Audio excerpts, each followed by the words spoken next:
Can you hear me? Okay. Welcome for February. Let me get behind here for a second. I actually have notes today. I don't know if y'all see the monthly newsletter. I had a quick comment in there about safety and common sense. When I what's common sense? When I heard one demonstrator suggest that we ought to turn barefoot, that had to be one of the most ridiculous things I ever heard. And some of you guys have spent your whole career on your feet, and you know how important it is. So, the common sense standpoint, we know turning equipment, we don't want anything dangling, right? Jim, you don't want to wear your big gold chains while you're turning, or or Barton, you don't want to wear your dangly earrings when you're turning. And most of us should know you should be turning in short sleeves. You shouldn't be turning in long sleeves. Nothing that can catch on that chuck. So, common sense. We know we're supposed to wear a face shield. The second thing, I don't know if anybody's planning on going to the National Symposium in Raleigh. You're planning on it? I'm giving it serious consideration. If you are planning on going, let us know by the next meeting. If we can get 5 members from this club, we get $40 off per member. So if you are planning on going, let us know. Let us know by next month, and we'll probably have to make those arrangements soon, or else all the good hotel rooms are gone real quick. The hotel, yeah. Well, last time I went to Raleigh, I missed the hotel. I had to stay at a different one about half a mile away, and it was right next to the, I don't know what you'd call it, but they were partying till 4 o'clock in the morning. And so you're best off to try to stay as close as you can to the convention center. There's a sharpening guide that someone found in their in an old box. It's put out by Carter & Sons. There's about 10 or 12 of them on the back table there. If you're interested, go ahead back there and grab one. There is a shopsmith for sale. It's a friend of one of the members, Alan Voss. All the information's here. Now, if you have a small shop, or you know somebody with a small shop, I mean, this definitely is the way to go. The shopsmith has, a table saw, jigsaw, joiner, lathe, a drum sander, and it comes with a whole mess of other items, probably without the shopsmith itself. The other items are probably worth $750. Alan, you have anything you want to add to that? It's owned by a friend of mine. My mother-in-law was into woodworking, and she was not adverse to buying tools, so she bought the small shopsmith with all of the attachments, and some of them have not even been taken out of the box, so it's like new condition. It's probably, I don't know how old it is, probably 5 or 10 years old, but It looks brand new. I mean, from the pictures, it looks brand new. I'm going to set this information on the back table with the gallery, so if you want to take a look at it, she's included some very nice pictures for the shopsmith itself and all the attachments. I assume most of you guys already have a lathe, but if you know somebody that would love to get into wood turning or woodworking and has a small area, this is a good way of doing it. What are they asking for? $750. For the whole thing? About 5 years old. I thought they would make it Nope, they still make them in Ohio. You can still buy Shopsmith. This is a Mark V. I didn't know either, so I looked it up online. They make a 5 and a 7, and it is made in the USA. So it's a good buy if you need it, or if you know somebody that needs it. And you can contact me, and I'd let Alan know any of the details.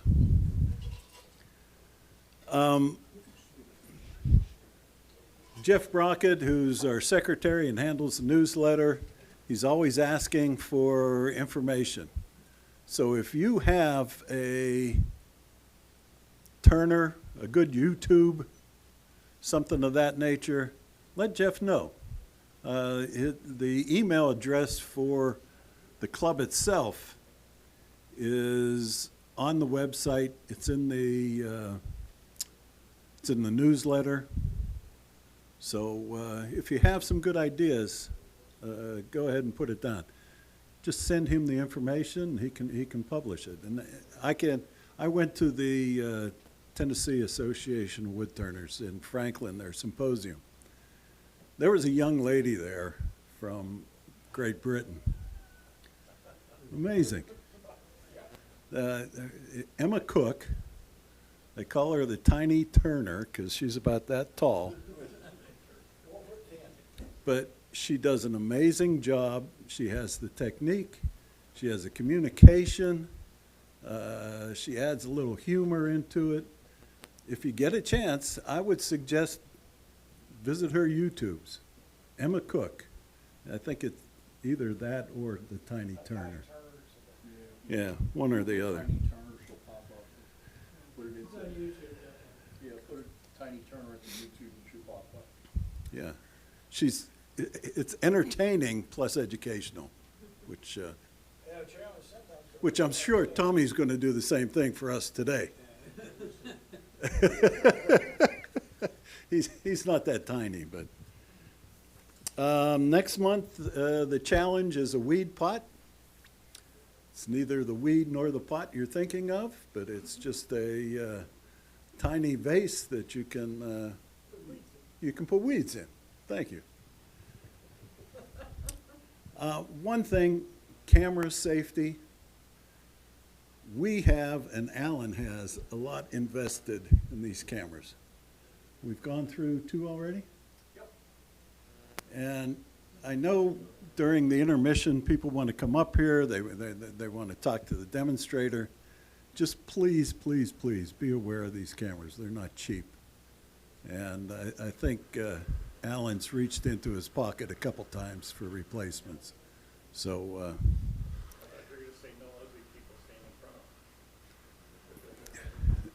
We weren't gonna go there. okay, we'll go for that. Okay, that's all I have. Does anybody have anything they'd like to add? Any questions? We still have our Pens for the Troops campaign going on. We're going to talk a little bit about ornaments. Probably next month we'll talk a little bit more about ornaments and possibility of selling some of those for the Friends of Special Need Children. You look like you have something, Jim. No. No? Okay. But we'll talk about that next month. Okay, Doug, Yeah.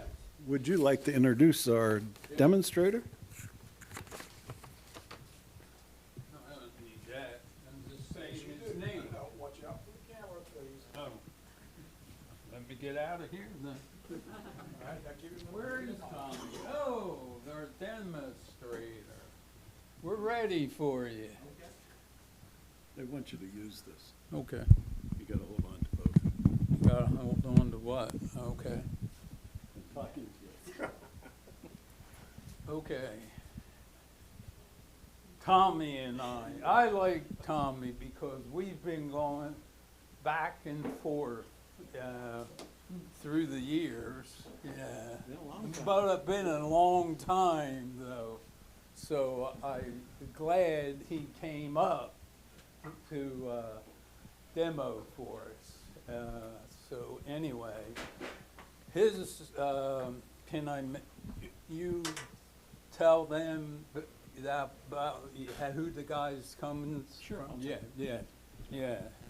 His club has good people coming in from out of areas, so, and they're really good, the ones he picks. And he said that we can go down and, yeah, how much does it cost to get in? The demos we'll be doing with our outside turners, we charge $20 for the all-day demo. That'll be done on Saturday. So we'll have a demo up till about lunch. We have a potluck lunch that if you leave hungry, it's your fault. And then we do demos more in the afternoon. We charge $20 for that, and that's the major thing there. $20 to come in and watch that day? Come watch and eat and everything else. Yeah, Everything goes on that day. okay. Then, What? Almost in the cabin. Oh, okay. I'm worried about you in that cabin. Oh, okay. Yeah. But anyway, the demonstrator will be doing a class on Friday and a class on Sunday. Now, for those classes, we limit those classes, generally speaking, to 8 people. And that's $125. But you will be turning, this year, we have in April, we have Mike Monaco coming from the West Coast. Some of y'all may be familiar with Mike. And then in the fall, I'll have Colin Way. I don't know how many of y'all are familiar with Colin out of England. We'll have him here in the fall. And I've told Doug I'll be glad to send all the information to y'all. But you're more than welcome to come visit us anytime. That don't cost a dime. We're free. We meet the 4th Saturday. We meet down close to Coleman, Alabama, and we get started about 9 o'clock, wrap it up about lunchtime. Great group. Our group, we have about 65 members now. We're North Alabama Woodturners. Typical meeting's going to be about like this. It's going to be somewhere around 30 people, 35. Depending on who's there, it might be 40. But it's very informal. We'd love you to come. If you would like to watch it on Zoom, send me an email. We Zoom every meeting, and we also live cast it to YouTube. So if you want to watch next week, have no idea who's doing what at this point in time for that and tell me. But we will be on YouTube next Saturday, shortly after 9 o'clock. We don't put the regular meeting, we just put the demonstration out on YouTube. So it'll be there next Saturday. Just go look up North Alabama Woodturners on YouTube, and it'll take you right to us. We've just begun that. We've got 3 or 4 out there. Don't look for me, because I've got about 240 videos out there on YouTube, but it's all dealing with electronics. I've taught electronics for several years. So it's all, when I think it was March the 17th of 2020, we were told as of tomorrow, everything goes online. Mm-hmm. And you get a bunch of technical instructors like welders and mechanics and machinists, and they've never done anything online, and tomorrow's got to all be online. So it was a very, very interesting period there when the COVID hit. Anyway, but those folks, I'll send Doug that, and I'll say, if y'all like to come, just let us know, come on. We'd be glad to have you. And I'll make sure my phone number's there, a couple other guys, so if you should get lost somewhere on the way, we can help. We actually have a guy that comes occasionally from Rome, the Northwest Georgia group down there. Name is Roy Moon. Roy was a commercial airline pilot. I think if I remember right, it was American Airlines he flew from before, but he couldn't find Coleman.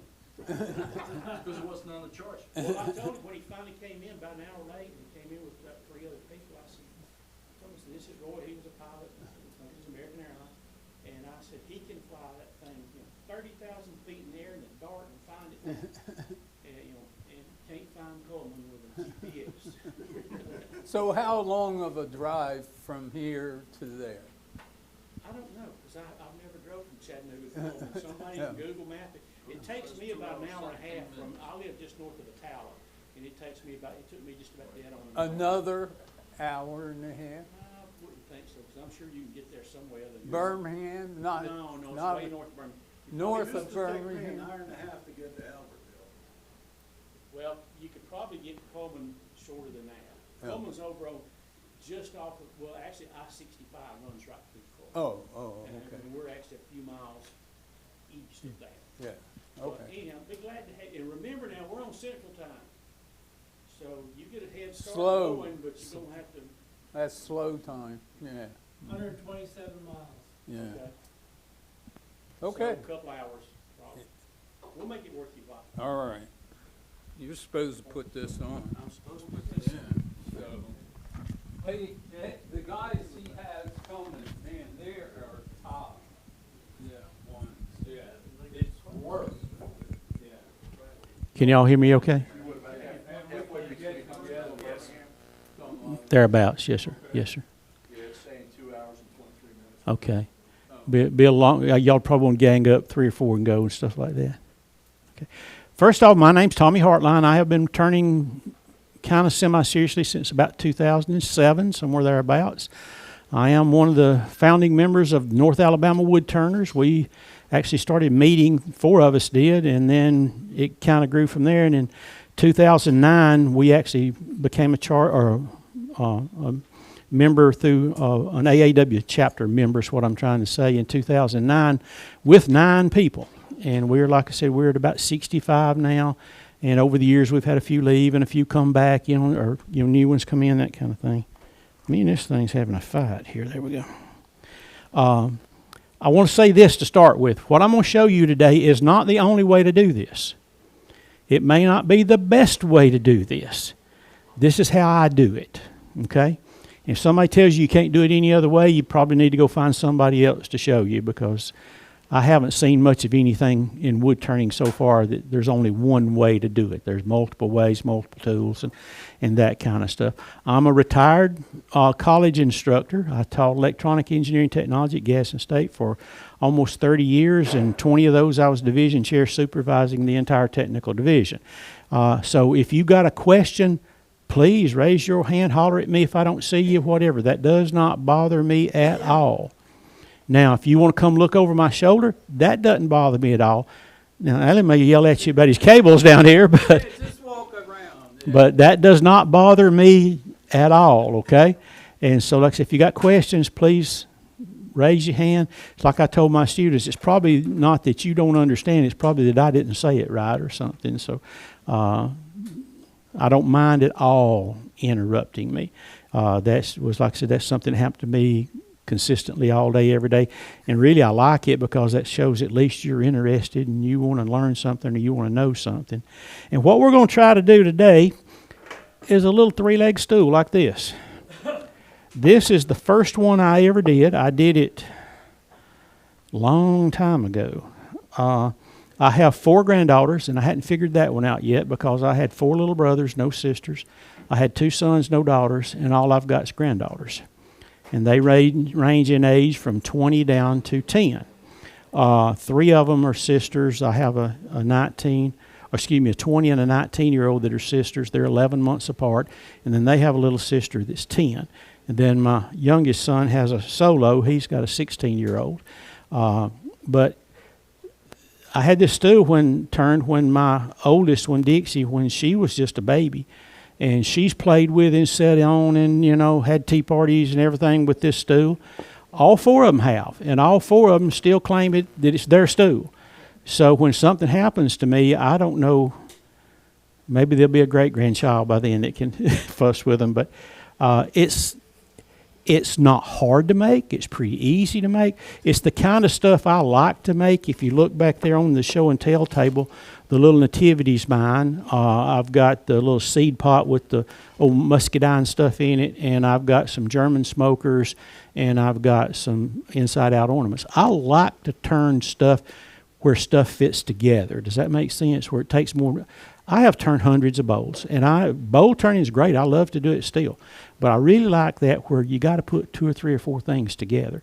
That little nativity, if I remember right, there's 54 individual pieces of wood that fit together to make that thing. And I turned everything, the staffs, the stand, everything that's round or roundish, I turned. The only thing I didn't turn is the angel's wings. They're made out of plywood, so some thin plywood. But everything else is turned. So I like turning stuff that fits together. The little seed pot's actually made out of 3 pieces. The inside-out ornaments, I think there's 7 pieces. The German smoker, I don't know how many pieces he's in. But the only thing on the German smokers I didn't turn is the decorative, the wrap, the little jacket, the vest, little star, some of that kind of stuff. But this is what we're going to try to do today. It's a nice project. It can double as a like a little plant stand, footstool, whatever. And I'm going to tell you what I do and why kind of I do it. And you can paint it like this. This is obviously milk paint on this. I have just stained them. I have just done them natural. Just depends on the wood. Now you take like a piece of poplar, which this is, it needs some help. You take a nice piece of figured maple or some walnut or something like that. I just put a clear finish on them and go with them, that kind of thing. So it's not hard. Like I said, there's a few steps to it, and I'm going to go through all the steps. There's one thing hard about it, and we'll talk about that in just a minute, okay? So I'll tell you the hard part. But this is what we're going to try to do today. Now, I'm going to turn the seat first, if that's okay with y'all. And can you get me overhead, Alan? Hey. And I hope, can y'all see those lines? Okay. Basically, that's just a center line that, don't even remember why I put it on there, but I did. I guess laying it out anyhow. But I have found the center of it. I drew a circle. This is about 12 inches. My opinion, it's a tiny bit big. This other one's about 11. I kind of like that better. But anyway, it's yours. Do whatever size you want. If somebody's got a bigger backside, they probably need a bigger stool if they're going to actually sit on it. But anyway, that may be what he was. I was thinking about sitting on it, so I did a bigger stool. But anyway, just drew a circle on it with a compass. And that circle is about 12 inches, if I remember right. Let's double check and see, but I believe it's about a 12-inch circle. I told you a lie already. It's 11 3/4. Now, that's just going to be, just gives me a guide for the, overall size of the seat. I want to put legs on it. I want to put 3 legs. Why do I want to put 3 legs? Question. Be a test. So why do I want to put 3 legs? Do what? Because you don't feel like turning 4. Like you need. 3 points to find a plane. It'll always sit flat. That's my thing. There's 2 other amounts of legs that will always sit flat. Y'all know what they are? One, a milk stool. Used to there's 1 leg. What was the other 2 legs? Yours. The other's a 2-legged. I have seen 2-legged milk stools. Because it will still sit flat. You get above that and 4, you're going to have a little wobble fight. It don't really matter, you're going. But I chose 3 because it'll sit flat. I also chose, what did I do with it?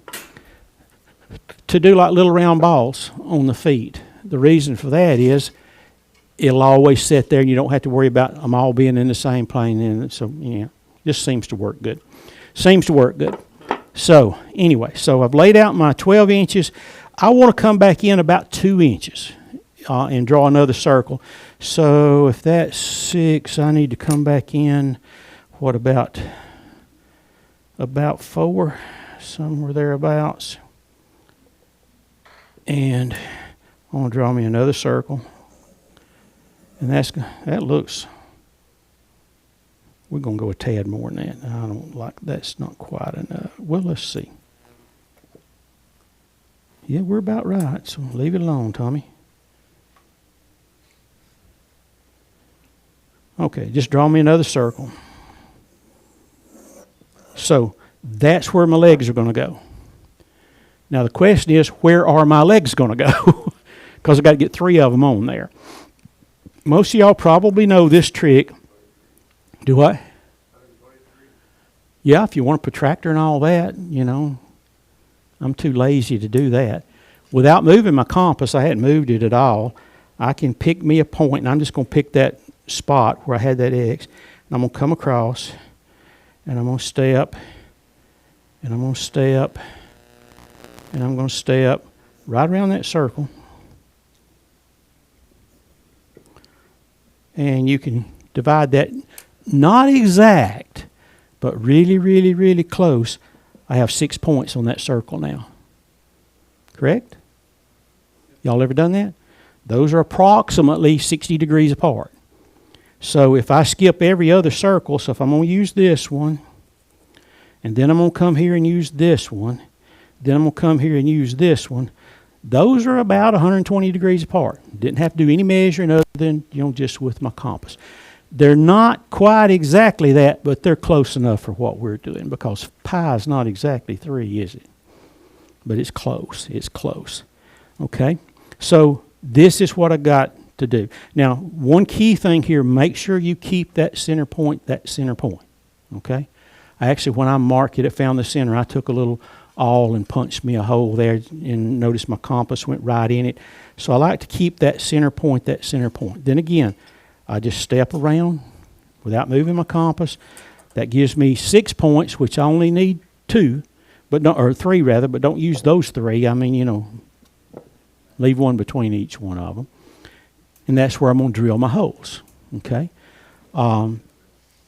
To drill my holes, if you notice, these legs are splayed out. They are not straight. They're splayed. And I did a little research, and the experts, whoever they are, recommend that angle be between 10 and 15 degrees. You don't want them straight, or it's really easy to tip over. You dang sure don't want them pointing in, or it's really easy to tip over. But everything I found said these should be splayed at approximately 10 to 15 degrees. I chose 12 and a half. I just split the difference, and I said, well, I'm going to do mine at 12 and a half. Now, the next thing I got to do is I got to tilt that, because that hole has to be 12 and a half degrees. Okay? So, again, you could drag out your protractor. You could do a lot of stuff like that. But I taught applied math, was part of the program I taught, so I know a little bit about trig. I know a little bit about right angles. So, I did a little deal like this. Scrap plywood out of my scrap plywood bin. And if you want to look at this later, if you think you might want to do something like this, that thing's going to get me. I kept thinking something crawling on my arm back there. This distance is 12 inches, y'all. I think we see. Y'all are welcome to look at it. But it's 12 inches from here to this edge here. 12 inches. From there up to there is 2.5 inches. And if you do a little bit of trig, if you say 2.5 divided by 12 equals second tangent or second arc tangent, whatever, however your calculator works, you will find that gives you a 12.5 degree, or actually 12.7 degree angle, which, yeah, we're close enough for what we're doing. This top was beveled off at about 12.5 degrees, but you make you a nice little jig like that you can put on your bandsaw. Okay? Easy enough, just out of scrap. Gives you a nice little drilling platform. And you can do this before you cut your circle. You can do it after. So all you got to do, and I will come back also on this as far as my layout goes. I will come back on the center of these, where each dot or each point I'm going to use, I'll come from the center through that point. Because when I lay it up on the bandsaw, it gives me a little bit of a reference point to what's straight and what's not. Because you don't want you want them drilled in this way. You don't want an angle this way. Does that make sense? You want to be 90 degrees this way. You want to be here. You don't want it off the other way. So anyway, I'll do that, just have those as reference points. But I'll put this up on my bandsaw. I will turn it whichever way I want to. And I use 1 1/4 Forstner bit. You can use whatever's handy for you. If 1 inch is better, 1 inch and that, whatever. This is your stool. You do whatever you want to. But normally I'll clamp this to my drill press table. And then I just line it up, and I drill my hole. Drill that hole about 1 inch deep. I'll rotate it, line it up. I mean, that piece won't be moving. And drill. 3 holes.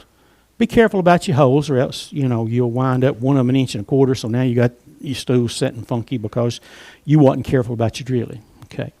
So the layout, that's as bad as it gets right there. Compass, couple of points, drill it.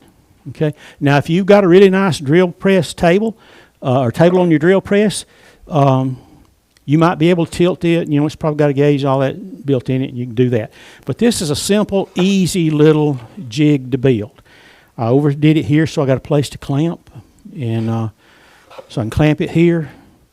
Doesn't move. I drill my hole, turn, drill my hole, turn, drill my toe. I'm ready to go then. Okay. Pretty simple, pretty easy. Questions at this point? Okay. By your silence, I assume either you're getting it or I'm doing a brilliant job something. But anyway, but like I said, just simple, easy little jig. I've actually got a big, I build some rocking chairs along, and my back, the side pieces have to be put in at an 80-degree angle on one and 100-degree on the other. And actually, it's a big thing that I can put a chair on. And I was using it, and I thought, dang, that's aggravating, getting that thing out and all this. So I just threw that little jig together. Very simple. 12, 2.5, 12-degree angle, screw it together, you're ready to go. And that'll give you close enough to what we want. Another reason for doing that angle is if you notice, that puts the bottom of the foot outside the diameter of the seat. Again, gives you some more stability. Just helps with that. It doesn't stick out way out there, but it gives you enough stability that you can do that. Okay? But anyway, when I get through with everything, I wind up with something that looks like that. Okay? Now, cutting the circle, I'm not coordinated enough to really do that circle freehand. I can get kind of sort of close, but it may be, it's just not that good. It really doesn't matter a whole lot because we're going to turn it round in a minute anyway. But rather than going up and, you go up there and it's just a little then you got it round. So another little jig I did, and I've got a really nice circle cutting jig that you can do all kinds of stuff, but this was just so stinking easy. It's a piece of plywood, and I don't know if yeah, you got it. I just made sure this was square with this, okay? This goes in my miter saw on my band, or my miter track on my bandsaw. What I did on the back side of the saw, I clamped just a piece of waste so it can only go so far. So I slid it in, made that cut till it hit the back of the saw, okay? I came off the side, put me a pencil mark, came off the side, and put me holes 1 inch apart that are in line with the end of that. See if I can get that little slot right there. So those are in line with the end of that. That's where you want to cut with your bandsaw, right at that front edge of your bandsaw. Now this is not an 1.5 inch wide blade though. You got to be reasonable about this. So that center hole that I had on that blank, I put about 1.25 inch screw. If you notice on the back of this, I'm sorry, I'm getting a little awkward on this. These are all countersunk. So I just take a drywall screw, go through that hole, right into that little center hole I left in my blank, okay? And because I'm going to drill a hole in it anyway, it ain't going to matter. So then I slide this up on my saw. As I'm sliding it up with that blank there, I cut into it. And I don't spin it that way. That'd be backwards. I spin it this way. And it cuts a pretty near perfect circle. Didn't cost me, well, I mean, if you want to figure that piece of plywood, it came out of the junk pile. You can see it used to be a base for a table saw. One of them Bill Jones mobile bases, you know what I'm talking about? It used to be a base for one of those. So anyhow, it became that. So just real easy little jig, and it'll cut you. These were cut there. That way, that's how that one was cut. Just spin it around. Pretty dead burn accurate. Pretty easy. Got a good bandsaw blade. I mean, you should be good. Next thing is, I'm going to turn this on a worm screw. Okay? Worm screws are strong. You can do some really, really good, I mean, they'll hold. As long as you're stupid with it, they'll hold. The biggest thing is, though, make sure that hole you drill is the proper size for your worm screw. And speaking of worm screws, there's worm screws and there's worm screws. I prefer the one way. I've got some here. Can you get on those out from up above? I have a, there you go. These are just some, I trade a lot on lathes. I've got 7 lathes in my shop right now. 3 of them are for sale if any of y'all looking for a lathe, by the way. I have one of these that I've been turning on for years. This was the first lathe I ever bought, was one of these. I really like it. I have a Powermatic 3520 that looks really, really nice. And then I also have a Laguna 1836. All those are for sale. If you're looking for a bigger lathe, see me. Okay, but nah. My building's 30 by 40, but I don't have this much room in it to work. I got all that other stuff. But if you look, these are all a little bit different. This is for a Nova, and it's a good worm screw. This is for a came out of a Grizzly knockoff. You know, there's that they knock off the Vic Mark. That's kind of what it came from.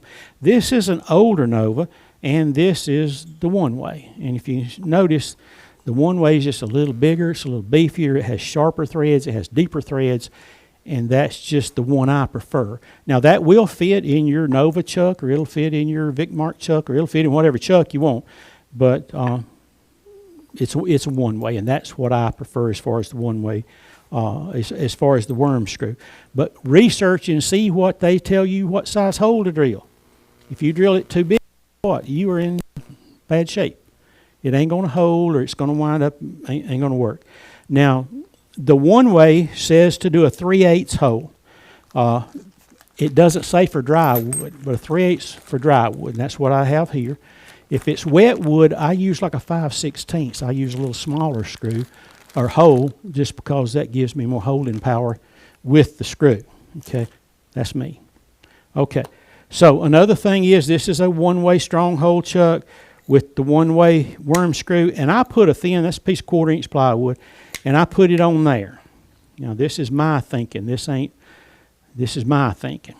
Having that little plate on there gives me a dead flat surface for this thing to screw back up against. Okay, the jaws could be off a tiny bit or something, or whatever, but this just works well for me. It gives me just a dead flat surface for this to go back up against. Also, should I spin it, I can take it off, and I got a few more threads there that I can catch and maybe finish the project up without having to get all out of whack. Something I prefer to do right there. I had something else on my mind I was going to tell you, and I forgot what now. If it comes back, I'll let you know. Senior moment. It was there a minute ago. Have y'all ever gotten a room and you wonder, what am I in here for? And what happens? You go back and you sit down, and what happens? I've figured that out. When you get in the room and you can't figure out what you're in there for, just do this. And it's amazing how many times it'll come back. I think there's some connection, but the brain, I don't know, but anyway. Tommy, I think I told you, halfway through, that's when we come out. Okay, I'm not there yet, am I? No. Okay. I thought you was fixing to tell me I didn't get busy because I was shot. You are halfway through. Okay, well, I have a point. probably what we'll do, what if we do this? What if we finish this, and then we'll break between it and the legs? How about that? Okay. Okay. It just came back to him. Well, it just came back. He just sat down and it came back to him. Okay. Another thing, when I prepare this blank, this has been sanded to 120 grit. It was run through the planer. It was sanded. This side is dead flat because I don't want to mess with it anymore. Other than when I get through, I'll come back with a pad sander, oscillating sand, something. I'll sand it. Did you ever dish out the top a little bit? That's what we're going to do in just a second. Yeah. Getting ahead of me. Yeah, I don't like anything. Well, this needs to be dead flat, but stuff you're going to handle and sit on and that kind, it needs a little. Needs a little something. So yeah, we're going to dish it a little bit. And we're going to round it off. I don't like harsh square corners on stuff, unless it's a should have. Some of my ornaments, I want those sharp transitions and stuff, but. Yeah, this we'll dish it out slightly. The only thing about dishing it out, remember, you do have a hole in the other side, okay? So you need to know how deep that hole is. You need to know how thick this is and go from there. All right, so this is approximately, it's close to 2 inches, but I don't think it's quite. This is I'm way off of 2 inches. This is 1 5/8. This is 1 5/8. So anywhere along about 1 5/8, 1 3/4, even 2, it just depends on how you want your stool to look. If you want a chunkier looking seat, I'd probably put chunkier looking legs on it. Does that make sense? You don't want a chunky seat, little spindly legs, So anyhow, so I'm going to put this on here now, and I have already cheated and had it on, or it wouldn't be that easy to do.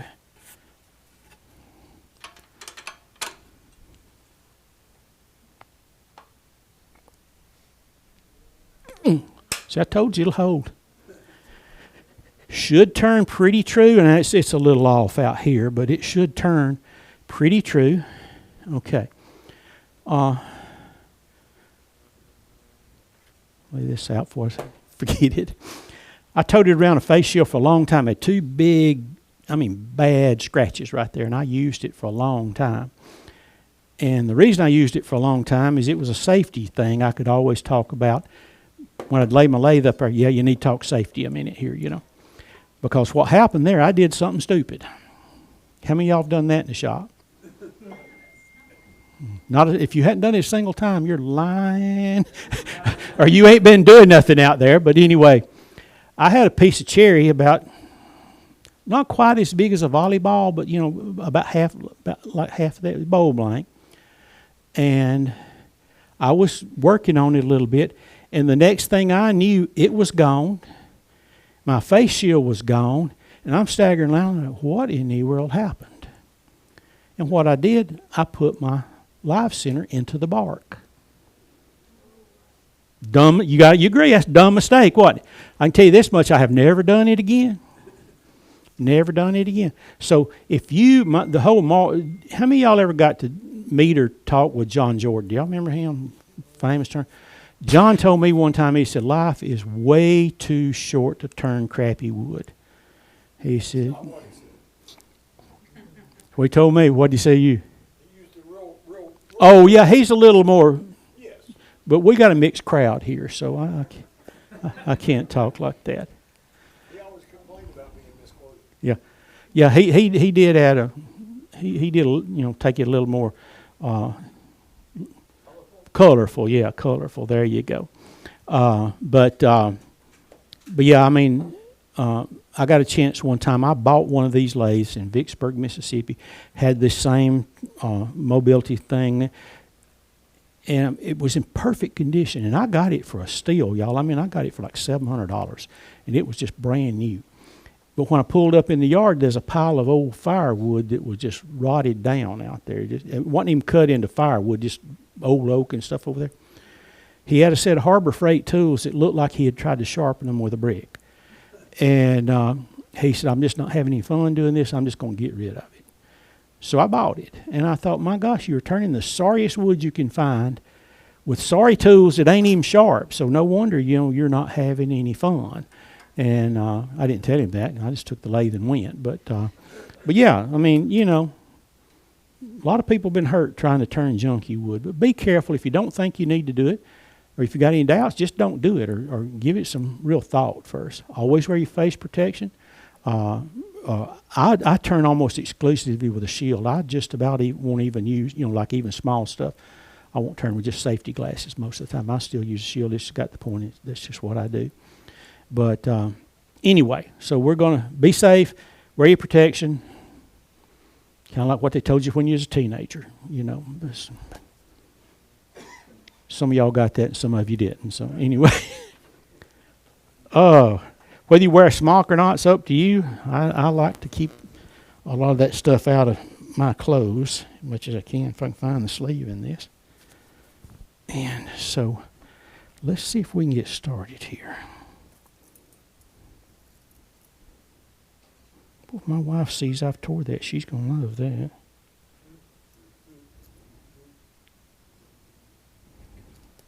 My phone keeps going off, y'all. I'm sorry. My granddaughter's playing in a big softball tournament today, so I have to check on her once in a while. I don't know. They didn't the first game. They had a little freshman pitcher, and they killed her. My granddaughter's a sophomore. She pitched last night. They played their own time limit. It was 90-minute time limit. They finished innings, so they finished 6 innings.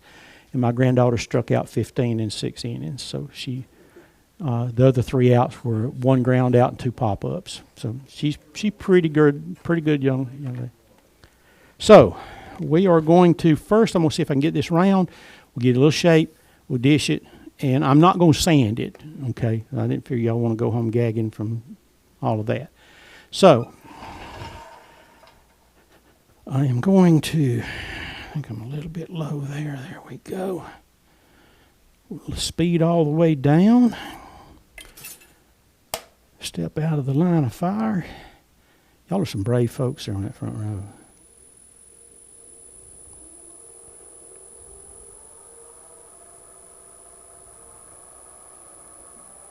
Beginning to get, had a tad of vibration there, but it worked right through it. It's pretty round and it's pretty well balanced. So,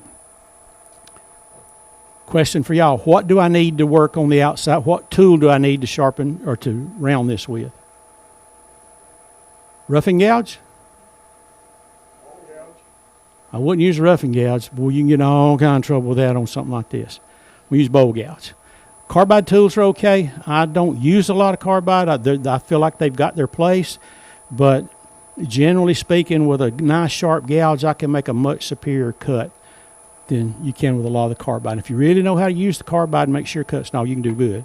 But I ain't here to debate that. Y'all, if carbide's your thing, have at it, because it's your thing, okay? So let's see if we can round this thing. I've got a bowl gouge with this is a David Ellsworth gouge with his grind on it. And I actually had the privilege to have David Ellsworth stay with me for several days, and also Liam O'Neill, if y'all are familiar with Liam O'Neill, is an Irish turner. Liam O'Neill actually initially came up with this grind, and then David Ellsworth refined it. So I got them both to agree to that. So anyway, so let's see if we can make it round to start with.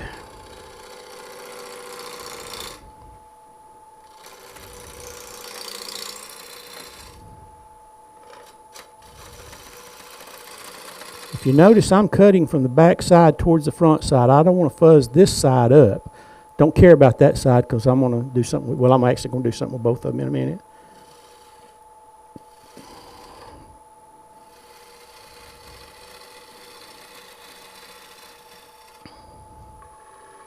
Pretty close to round.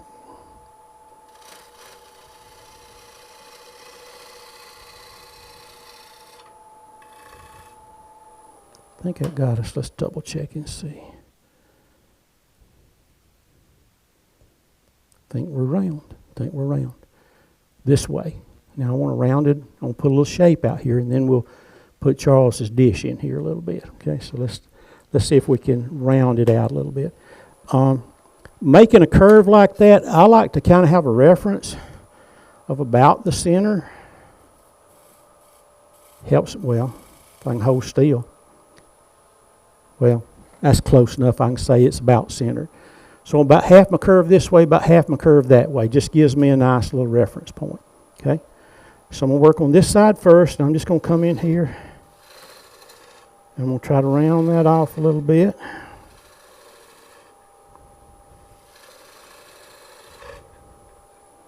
Getting there.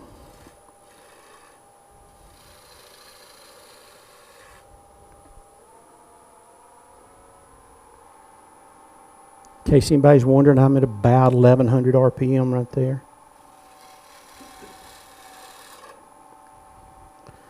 We had a couple of turners in the North Alabama group, and they were literally both rocket scientists. They worked on Mercury, Gemini, and Apollo, and then the shuttle. They both worked on all that. One of them's name was Moody Davis. The other one was Bob Henry was his name. And they were really, really, really good friends, really great guys. Moody passed away a few years. But you just have to know Moody. He had a sense of humor, and he was real funny. But he made a comment one day on the speed I was turning at. He said, I just don't turn that fast. And I said, you don't? He said, no, I don't turn half that fast. And I said, well, Moody, if that makes me a fast turner, does that make you a half-fast turner? And I thought Bob Henry was going to have to call an ambulance for him. He liked to, it just got all over Bob. It tickled him to death.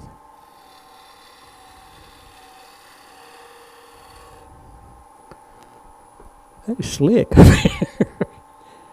But again, right now all I'm trying to do is get me a little curve on the outside of this just to dress it a little bit.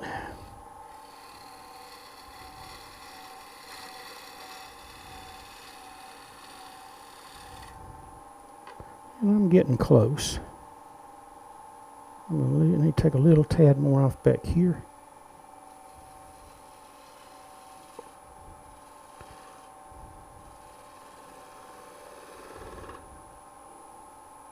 That's pretty good from my angle. How's it look to y'all? I'm going to turn this bowl gouge way up on its edge. I'm going to work on that corner right there just a little bit. And I'm turning it way up on its edge to make it more like a scraper than a, but it is a nice cut. You can see kind of there what the cut's made with that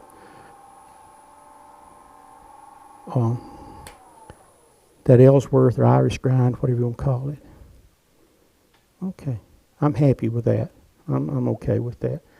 So I want to come back here and work on this front just a little bit. I'm going to go ahead and touch it and get rid of that line. That's the best pencil eraser in the world right there. So let's erase that line.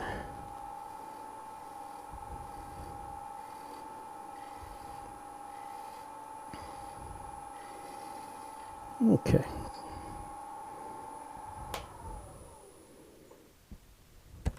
This is getting me just a little bit because of the height of it. Most lathes are set up for 44 inches. My perfect height is about 40 and a half to 41 inches. So I have to kind of tippy toe. And mine like this has a platform around it. I got 2x4 half-inch plywood. Got me perfect height for me at that point in time. So anyway, just have to learn. So let's see if we can come in here. And like Charles was saying, we just want to dish this out just a little bit. When you pick it up, you want it to be comfortable in your hands. You don't want to feel sharp edges. You want to feel a little bit of kind of go and flow with it. So I think we've got a good curve there. We need to dress this up and dish it just a little bit, remembering that I've got about 3/4 of an inch maybe there, not quite that. So we don't want to go deep. We just want a little bit of a dish right there.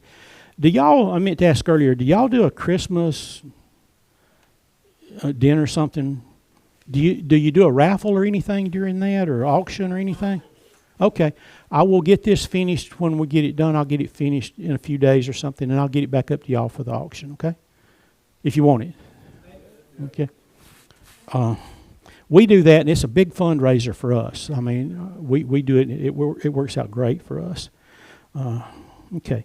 So again, using the same bowl gouge, I might use another one. I've got another one in there which has got a more conventional grind. But we just want to dish it out just a little bit right there. Make it just a little nicer. Probably face it off a little first. And yeah, we're going to have to.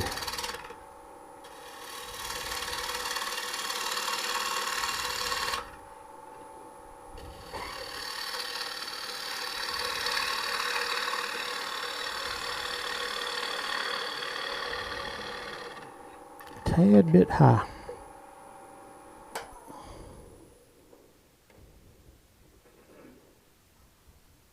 A pretty nice piece of poplar.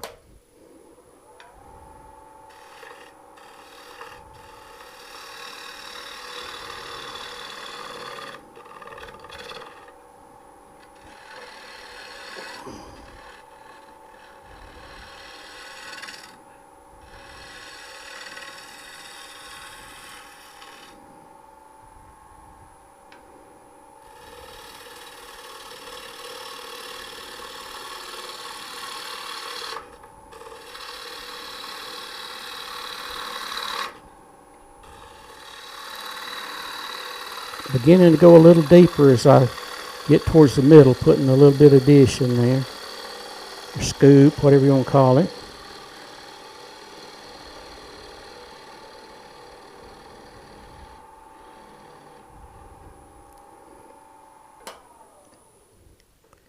How many of y'all worry about that little nub you leave? A little bit of sandpaper and it's gone. You don't have to worry about digging a hole in there or anything. Let's see where we're at. Got a little bit of dish. I need to come back about here and pick it up just a little bit more. We're along about right there. Just to get me a little, I think I'm going to swap. Fall on me, Dad, burn it. I tell y'all what, if I ever get organized, I'm going to be dangerous. I'll just spend half of my time looking for stuff. Same bowl gouge, just a tiny bit different grind. This is a little steeper grind. But let's see if we can clean that up a little bit with that.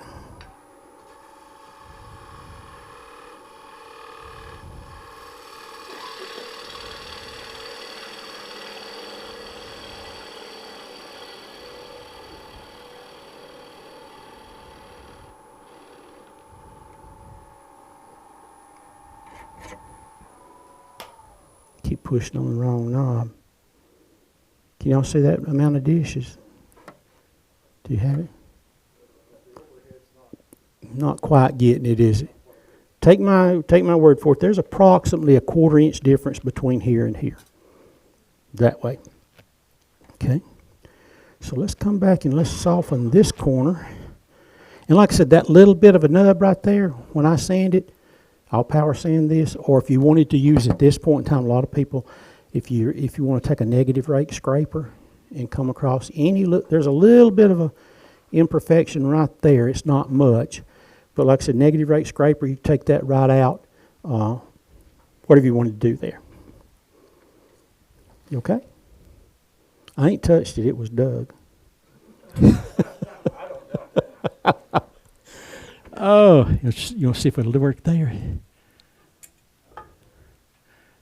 Well, we're a little bit off. Other way. Go back that way. I'm looking at that one.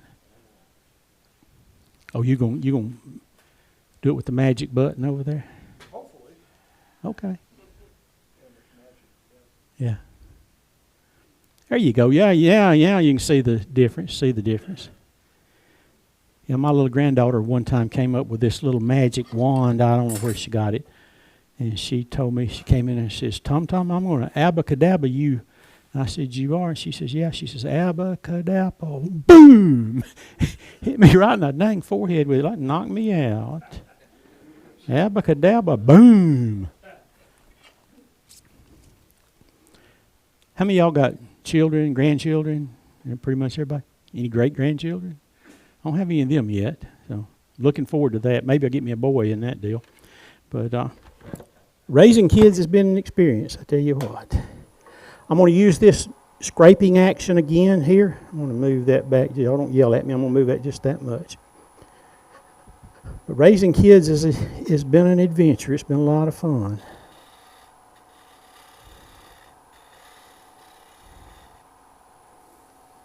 All right. I'm happy with that. Y'all okay? I'm good with that. Now at this point, I would sand this thing. I would sand it. I mean, it's pretty good, but I'd probably still start 120 grit or something like that. I would power sand it. That's the way I would do it. I would sand it. Questions about what we've done so far? So we've got a little tool mark right there. I'll take that out. We good? Okay. Now, are we far enough along we want to pause at this point? Okay. Because the legs are a totally different animal. Okay. Okay? Yeah. All right. Sounds good to me. And get a 2-minute break here. Okay. Okay. Take a quick break, Yeah. and we'll resume with the gallery and the wrap. Okay. However y'all handle it, I'm good. I'm good.